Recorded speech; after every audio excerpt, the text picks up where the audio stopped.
श्री गणेशाय नमः।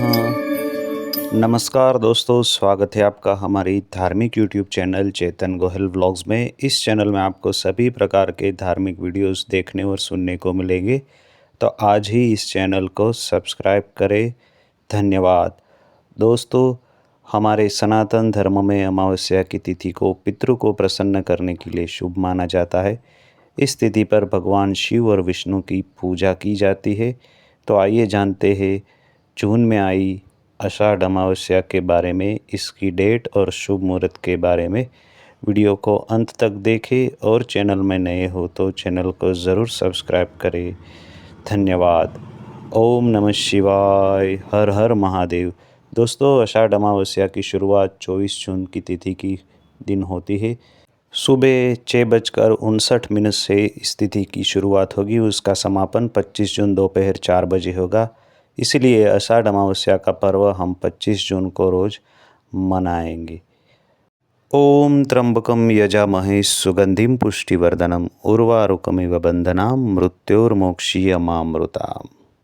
दोस्तों, वैदिक पंचांग के अनुसार हर माह कृष्ण पक्ष की आखिरी तिथि पर अमावस्या मनाई जाती है। इस दिन सुबह स्नान करने के बाद पवित्र नदी में स्नान करना और दान करना चाहिए। धार्मिक मान्यता अनुसार आषाढ़ अमावस्या के दिन काम करने से साधक को पितरों का आशीर्वाद प्राप्त होता है और पितृदोष की समस्या से भी छुटकारा मिलता है। अगर आप पितरों को प्रसन्न करना चाहते हैं तो आषाढ़ अमावस्या के दिन स्नान करने के बाद पितरों को जल अर्पित करें। इससे साधक के जीवन में शुभ परिणाम अवश्य मिलता है। इस साल ये अमावस्या 25 जून के दिन पड़ती है, तो उसी दिन हमें पीपल के पेड़ को जल चढ़ाना है। भगवान शिव और भगवान विष्णु की पूजा करनी है। पूजा करने से हमारे सारे कष्ट दूर हो जाते हैं और हमें मुक्ति मिलती है।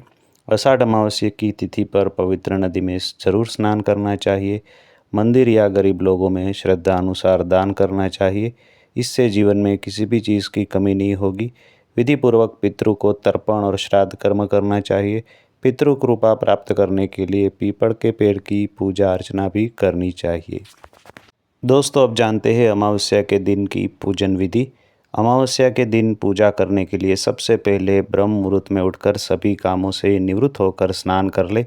इस दिन गंगा स्नान ज़रूर करें। यदि आप नदी में स्नान नहीं कर सकते तो घर में ही नहाने के पानी में थोड़ा सा गंगा जल डालकर नहा ले। इसके बाद सूर्यदेव को अर्घ्य दे। इस दिन भगवान शिव और माता पार्वती की पूजा करने से विशेष कृपा की प्राप्ति होती है। अमावस्या के दिन अपनी योग्यता अनुसार दान पुण्य करें। इससे हर मनोकामना पूर्ण होती है। पितरों की शांति के लिए तर्पण श्राद्ध आदि भी करना चाहिए। दोस्तों, पूजा करने के बाद हमें व्रत कथा भी सुननी चाहिए, क्योंकि व्रत कथा सुने बिना पूजा अधूरी रहती है। तो अगर हम अमावस्या का व्रत करते हैं तो हमें इस व्रत कथा को अवश्य सुनना चाहिए। आप भाव से मन में भगवान का ध्यान धरें और इस व्रत कथा को सुने। पौराणिक नगर की बात है। एक राज्य में एक गरीब ब्राह्मण रहता था। पैसों की कमी के कारण उसकी पुत्री का विवाह नहीं हो पा रहा था। अपनी गरीबी से परेशान होकर एक दिन ब्राह्मण दंपति ने एक साधु से इसका उपाय पूछा। तो साधु ने बताया कि पास के गांव में एक धोबिन है जो अपने बेटे और बहू के साथ रहती है।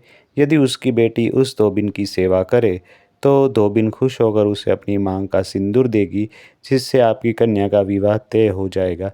यह सुनकर कन्या धोबिन के घर पर जाकर सारा काम करने लगी और इस बात का पता धोबिन व उसकी बहू को नहीं चल पाया। एक दिन धोबी ने अपनी बहू से पूछा, तुम इतना सारा काम इतनी जल्दी कैसे कर लेती हो? तो बहू बोली, मुझे लगा कि आप यह सारा काम करती है। धोबिन और बहू इस बात से चौंक गई और उसने नज़र रखना शुरू किया। धोबिन ने जब सुबह उठकर देखा तो एक कन्या चुपचाप उसके घर पर जाकर सारा काम कर रही थी। कई दिनों तक ऐसा चलता रहा। एक दिन धोबिन ने कन्या से कारण पूछा। कन्या ने साधु द्वारा कही सारी बात धोबिन को बता दी। उसकी बात सुनकर धोबिन ने अपनी मांग का सिंदूर उसे दिया और उसी समय धोबिन के पति की मृत्यु हो गई। इससे दुखी होकर कन्या घर से निकल पड़ी और पीपल के पेड़ के पास पहुंचकर 108 ईंटों से टुकड़े लिए और उन टुकड़ों को बारी बारी 108 बार परिक्रमा करके एक एक बार फेंकने लगी।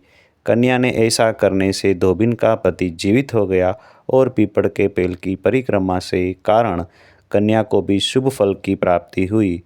तो ये है व्रत कथा। धोबिन और कन्या को ये व्रत कथा सबसे ज़्यादा फली, ऐसी आपको फले, ऐसी भगवान के चरणों में हम प्रार्थना करते हैं। दोस्तों, अमावस्या का व्रत आत्मसंयम, शांति और मोक्ष की प्राप्ति के लिए किया जाता है। यह व्रत मन और वाणी को शुद्ध करता है और धार्मिक मान्यता के अनुसार इस दिन व्रत रखने से मोक्ष की भी प्राप्ति होती है। अमावस्या के दिन चंद्रमा दिखाई नहीं देता, जिससे मन की स्थिति बिगड़ सकती है।